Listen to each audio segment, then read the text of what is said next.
আলহামদুলিল্লাহি রাব্বিল আলামিন ওয়াসসালাতু ওয়াসসালামু আলা সাইয়্যিদিল আমবিয়াই ওয়াল মুরসালিন ওয়া আলা আলিহি ওয়া আসহাবিহি আজমাইন। ধর্মপ্রাণ ইমানদার মুসলমান দেশবাসী, আল্লাহ পাকের অশেষ রহমত, তার অশেষ মেহেরবানি, পবিত্র মাহে রমজান মাস আমাদের মাঝে বিচরণ করছে। আমরা জানি আল্লাহ পাকের দেওয়া বড় বরকতময়, বড় মোবারক এবং বড় ফজিলাতপূর্ণ মাস।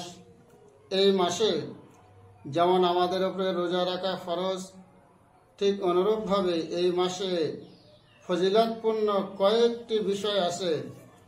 তার মধ্যে যেমন একটি লাইলাতুল কদর এবং আল্লাহ পাকের ঘরে মসজিদে মসজিদে ইমানদারদের এতেকাফ করা। তো এখন এতেকাফ নিয়ে কয়েকটি ধারাবাহিক মাসলাক। প্রথম কথা হচ্ছে এতেকাফ শরিয়তের বিধানে নফল, কিন্তু এতেকাফ যখন শুরু করা হয় তখন ওয়াজিব হয়ে যায় এবং মান্নত করলেও এতেকাফ ওয়াজিব হয়ে যায়। তো একটি নফল আর একটি ওয়াজিব। এছাড়া আরেকটি এতেকাফ আছে যেটি রমজান মাসের শেষ 10 দিন মসজিদের মহল্লাবাসীদের পক্ষ থেকে কমপক্ষে একজন ব্যক্তি সেই এতেকাফটি করতে হবে। এই এতেকাফটির নাম সুন্নতে মুআক্কাদা কিফায়া।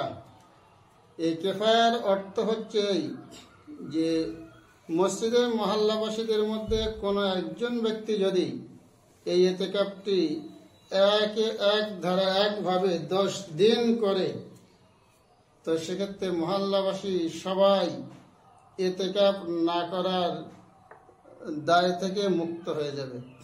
আর কমপক্ষে যদি একজন ব্যক্তিও এতেকাফ না করে, সেক্ষেত্রে মহল্লার সকলেই গুনাহগার হবে। এই এতেকাফের ক্ষেত্রে আমাদের মধ্যে অনেক কুসংস্কার বর্তমানে চলে পড়েছে। অর্থাৎ 3 জন মিলে 3 দিন করছে, কি 5 জন মিলে 2 দিন করছে, কি 10 জন মিলে 1 দিন করছে।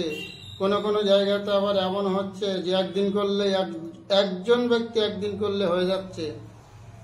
এই যত পদ্ধতি অবলম্বন করা হচ্ছে, সে 5 জন মিলে 2 দিন করুক, 3 জন মিলে 3 দিন করুক, বা 10 জন মিলে 1 দিন করুক, বা কোনো একজন 1 দিন করুক, এ কোনো পদ্ধতি শরীয়তের কাছে গ্যারান্টেড নয়।